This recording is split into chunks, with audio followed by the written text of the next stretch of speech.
What is up, everybody? It is Alex from Heavy New York calling from the Alto again, and this time we got round 3 with Brittney Slays of Unleash the Archers. Great to have you back. Thanks for coming back on.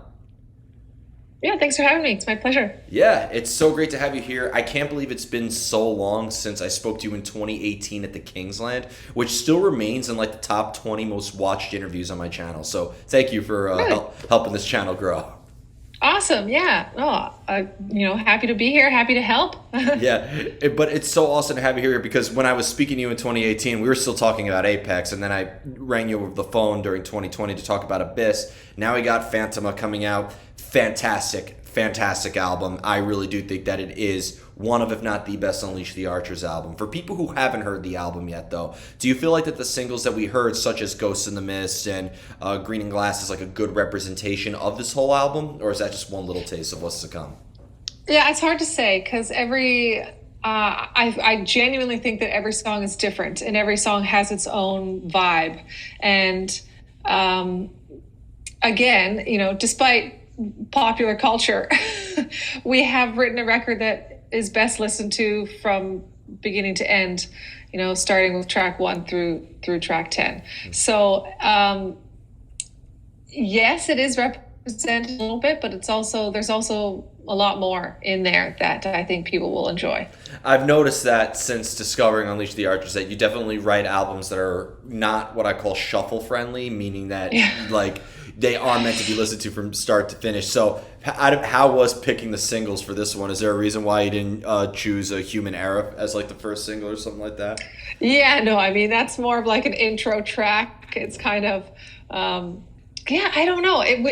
We struggled for sure. We definitely had a hard time. We were kind of each in love with our own songs on the record. We all had our favorites, and we were all fighting, each other for which ones we felt would be good singles. And we came to rest on Green and Glass as the initial single because we felt that it was something new that we hadn't done before, but it also still had a little bit of that traditional UTA kind of power sound. So that was why we ended up going with that one. And when we were in the mixing and mastering process with Jacob, we said, can you send us the tracks back as you have them done? Like not in one big chunk, like the whole album, because we're trying to pick the singles. And he was like, yeah, sure. So he was just kind of firing them off, and we were listening to them and deciding. And then we went back to him and we were like, okay, we think we're going to go with Green and Glass as the first one. And he was like, yes, great choice. I agree. And so we were like, okay, we picked the right one, but maybe we didn't. I don't know.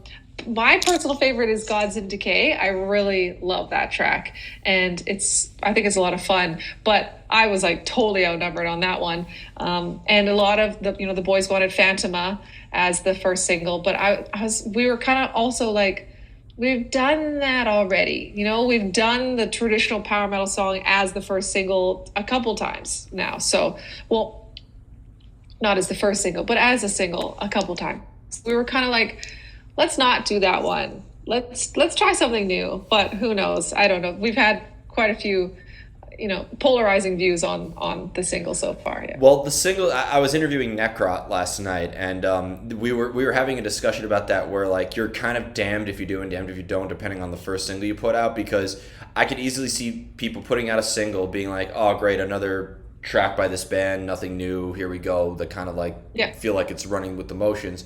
But then you could put out something completely out of left field, and then people would be like, what the fuck happened to this band? I don't want to listen to the Yeah. rest. So it's Exactly. always a gut instinct. Like I feel like knowing what single to pick is almost kind of like is like a skill in itself, knowing like what you're gonna sing or what you're gonna play. Exactly. Yeah, it's hard. And I mean, there was a couple where we were kind of like, yeah, this can't be a single. Like the ballad, "Give It Up" or "Give It All." It's too long, and there's a lot going on in there. So it was kind of like, okay, well then we know that's going to be one of them. Maybe one day we'll play it live, but yeah, it was difficult for sure. But hey, every song is a single in its own right, in my personal view. So I think in the end, Thank you. and in the end, they'll all be a featured single. But Yeah. From the times I've talked to you, like, because when I first interviewed you, we were talking about Apex again, and like I remember, like the matriarch was sort of like its own narrative, and like really, like Abyss was sort of continuing along the lines of that character and whatnot. And now we have this. So is Phantoma almost like a trilogy in a way, or is it at all maybe connected to older material such as like Behold the Devastation or Demons of the Astral Waste and so on and so forth? No, it's its own standalone record, completely new story. I wanted to do something new. I wanted to try something, that we hadn't done before. So I was kind of like, the Immortal Saga from Apex is going to go to bed for a little while here, and maybe one day I'll pick it up. But right now, I just wanted to kind of try something new and have something new to write about, and challenge myself a little bit by going like pure sci-fi on this record. And I just wanted to have a female protagonist this time, or female identifying, I suppose, because she is an android. And just kind of see where that would take me. That was really kind of where it all started. So, being that this is like a new sort of story, a new sort of character, and when you have to play live, because the last time I saw you was at Le Poussin Rouge, fantastic show, and then, but like when you have to sort of change the order of the song, so like if you couldn't obviously play Awakening and end with Apex, then promote everything that's off of Abyss and whatnot. So when you have to like shuffle your set list around, does that all maybe kind of create a whole story all along? Like when you combine this android combined with the immortal matriarch, is this going to create maybe like a new narrative in a way? Yeah, maybe. I mean, you could kind of tell your own little story by weaving the tracks into one another. But mostly actually what determines it is the guitars because the boys have to swap their guitars for each album. So we kind of try and do like Abyss chunks and Apex chunks, and then now we'll probably do Phantoma chunks because it's just easier for changeovers, really. What about those deep? What about those deep cuts off of Time Stand Still and earlier?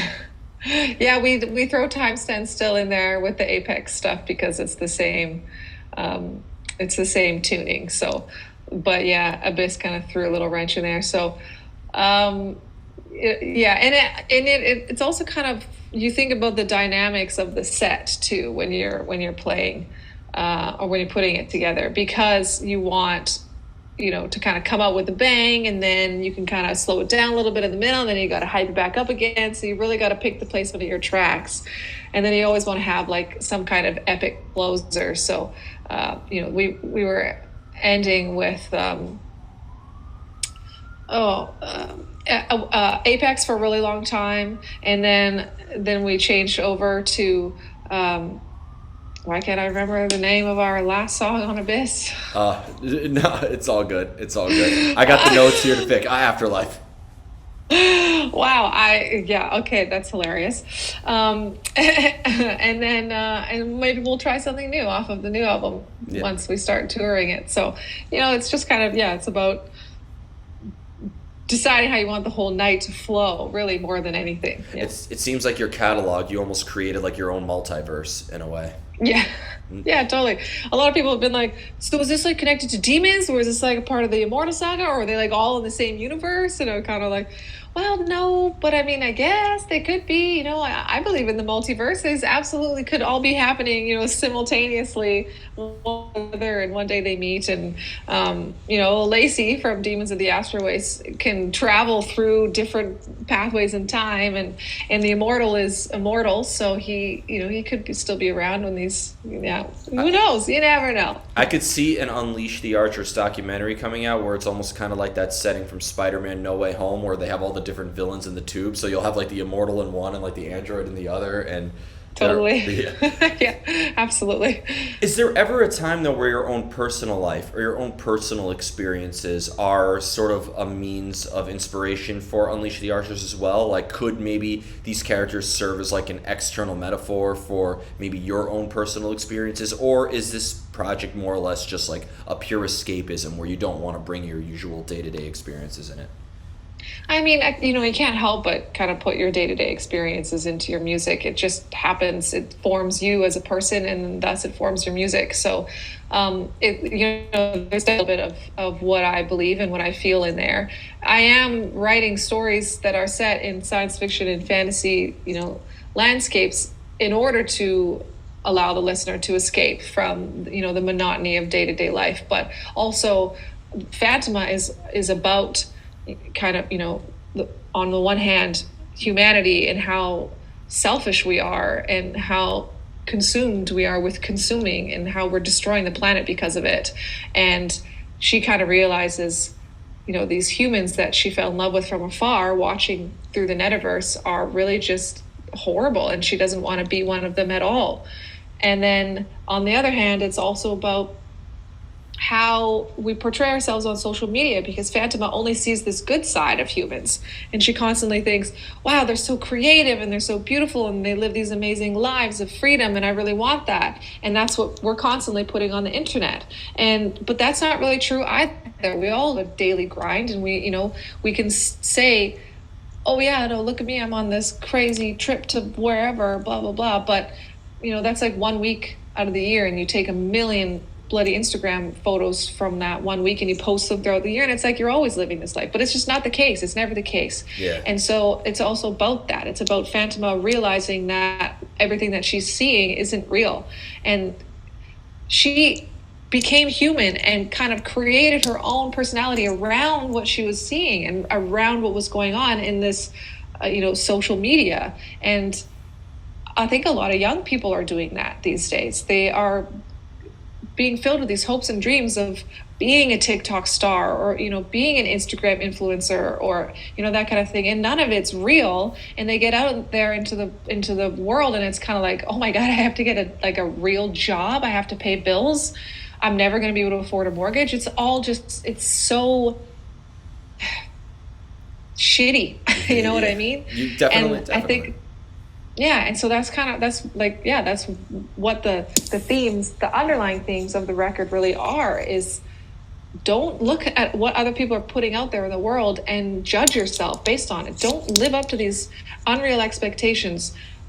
Do your thing, do your path, and do what makes you happy, because at the end of the day, that's all that matters, is that you're doing what makes you happy. Because, I mean, unless it's hurting other people or killing people, don't do that.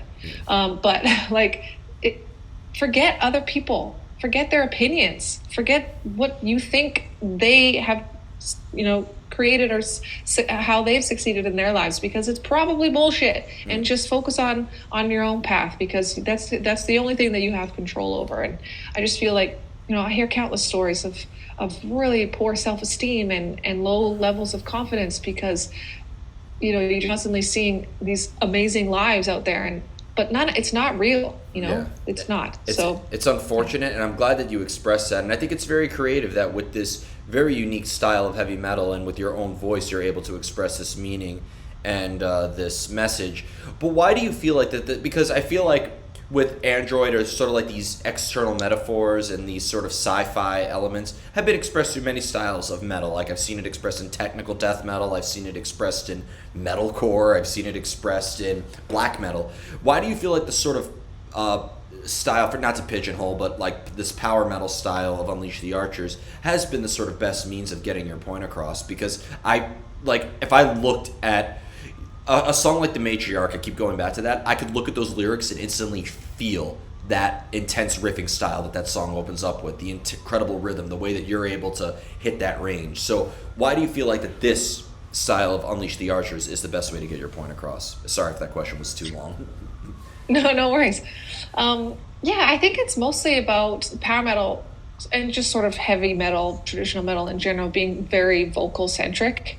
And so it's written kind of with vocals in mind, something that you can easily write melodic stuff over. And then that gives me the freedom to be able to tell a story, being that so much of it is about the vocals, and it leaves a lot of room for vocals. So I think that's just kind of what those styles naturally do. And not that we try to be a power metal band or anything, but that's what we love to listen to. And I also love melodic death metal, so we got a little bit of that going on. And it's just kind of also the vocal style that I prefer, that I enjoy singing and that I enjoy listening to. So it's all just kind of come together as this is what maybe we're best at creating, and the fact that it leaves room to tell stories and is also super easy to tell a story with the music, tonally and emotionally. Whereas I think maybe with something, like technical death metal, it might be a little bit more difficult,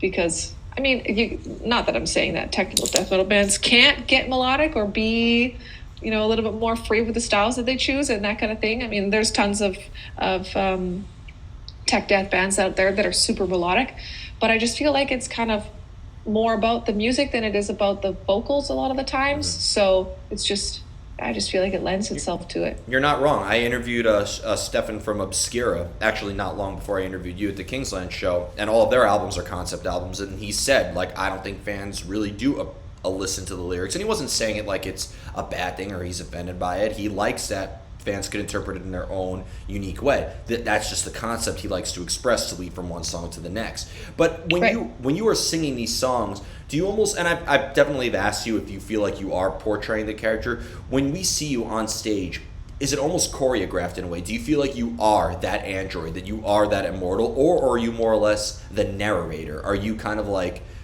how Stan Lee is introducing Spider-Man or something like that? Yeah, I definitely feel like I take on the role when I sing those songs. I love doing Cleanse the Bloodlines live because I really get to be the matriarch in that moment when she is, asking the immortal to do her bidding. And I feel like I get to talk to the crowd and be that manipulative, convincing person for a couple moments.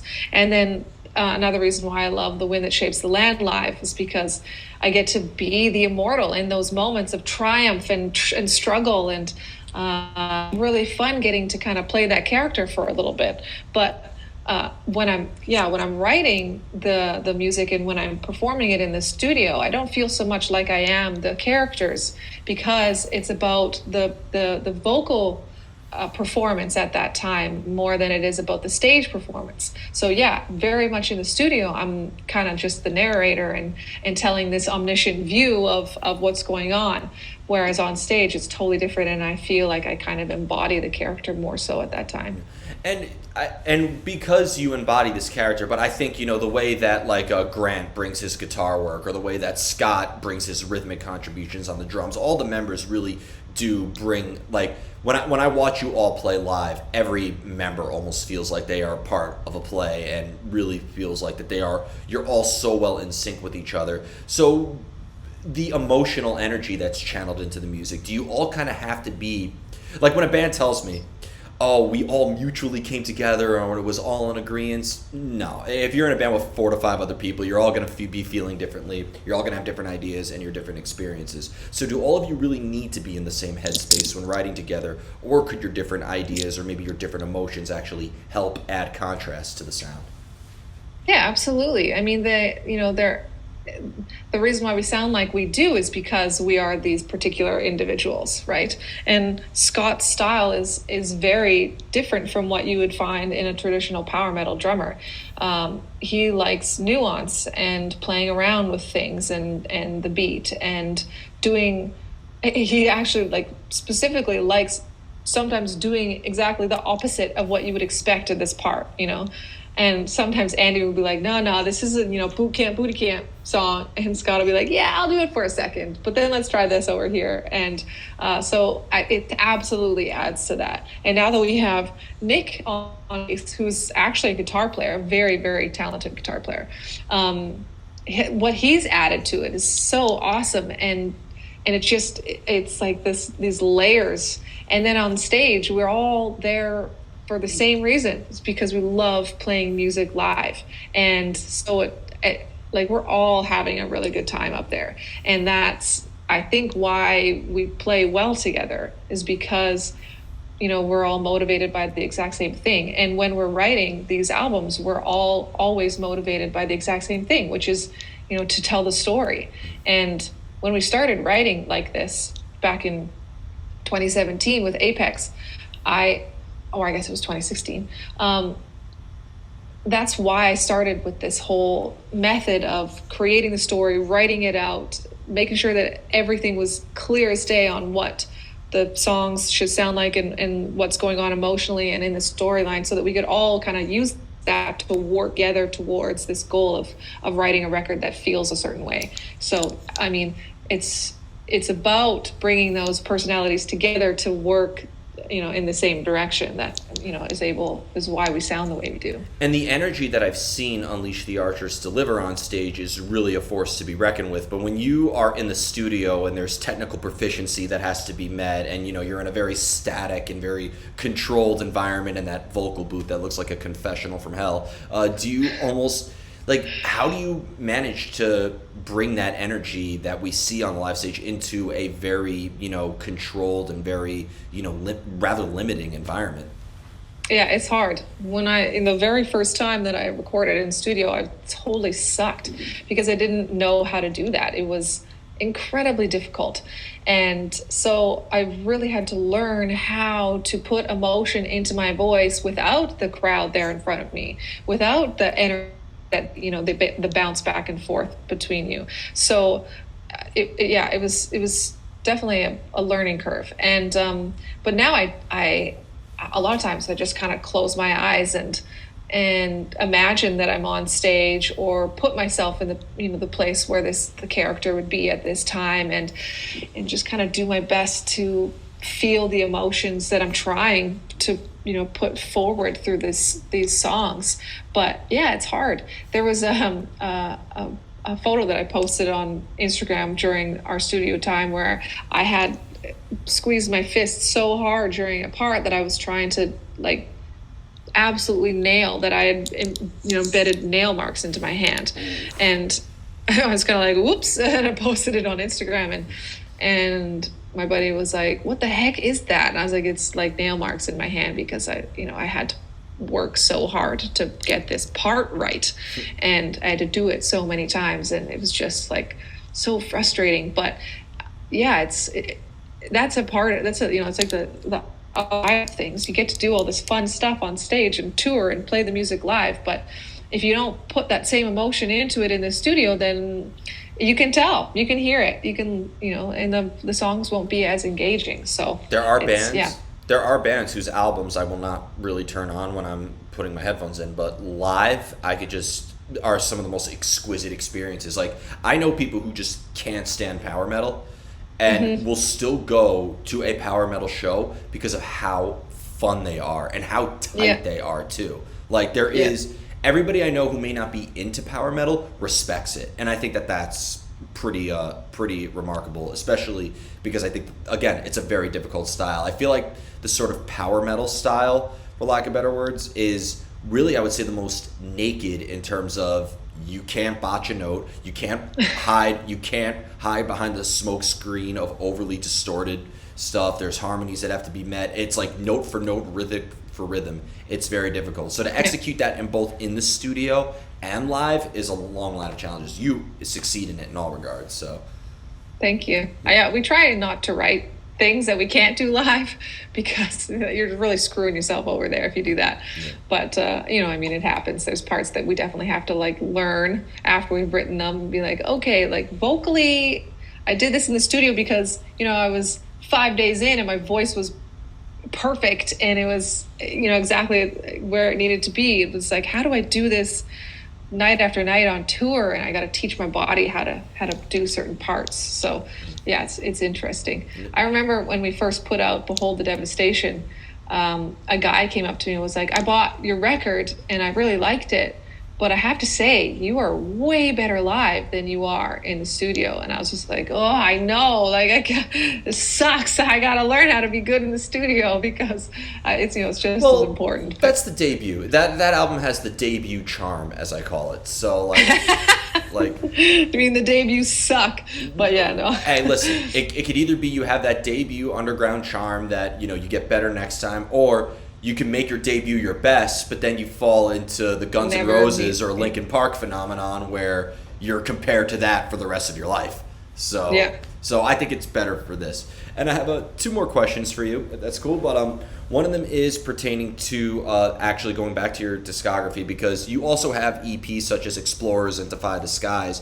Being that these are EPs, do they at all sort of connect to the storylines that are demonstrated in Unleash the Archers as well? Like, does Explorers have like it's not like almost kind of like the pit stop between Apex and Abyss or something like that? Or? No.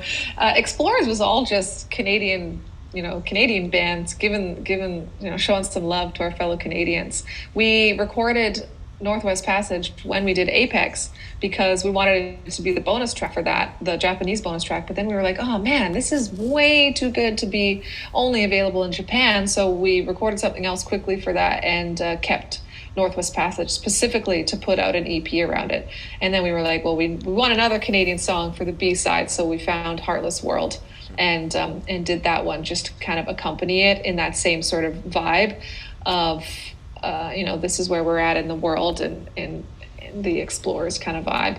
And then Defy the Skies was kind of a transitional moment for us because we were playing around with a little bit more of a poppy sound, a little bit more of a power metal sound by that time, but we weren't ready to kind of dive into a whole album. So that was why Defy the Skies was only 4 tracks, because it was like, let's give this a try. Let's give like traditional verse, chorus, bridge, chorus, outro kind of stuff a try, and let's see if we can get a bit of a Nightwish vibe, or what can we do here, And it was really just us playing around with it within sound. So that was why that was an EP, and it was 4 standalone songs, just kind of about rising to your greatest potential, I guess. Really is what. Definitely did so in that regard. You definitely succeeded with that. Thank you.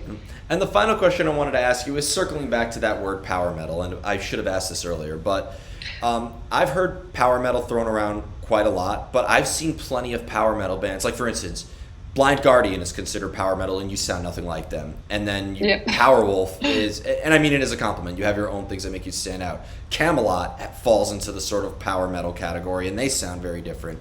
A lot of people call Iron Maiden power metal, but I know they weren't calling themselves power metal when they started.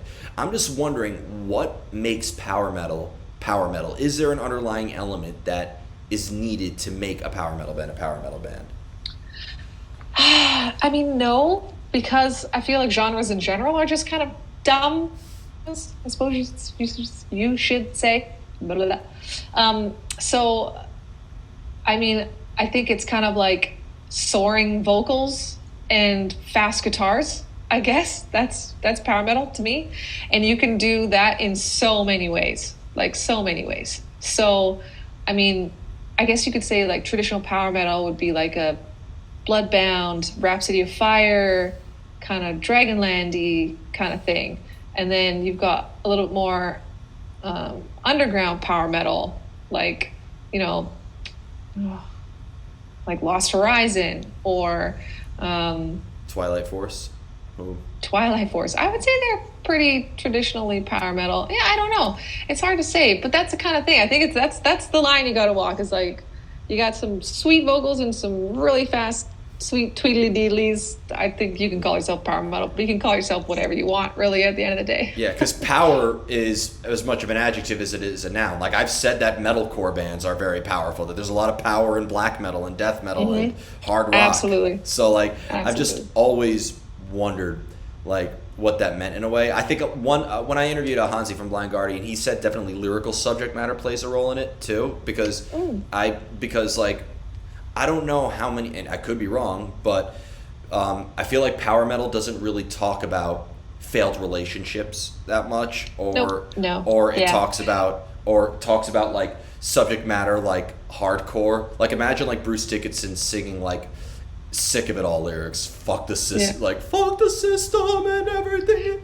Like That's really where power metal comes lyrically. We do sing about those things, but we veil them in, magic and mystery and lore. That's, so it's not that we don't talk about them, but we try and kind of make it, a little bit more abstract. But appreciate you, everybody. Brittney of Unleash the Archers. Check out Phantoma coming out very soon. We'll see you next time on Heavy New York.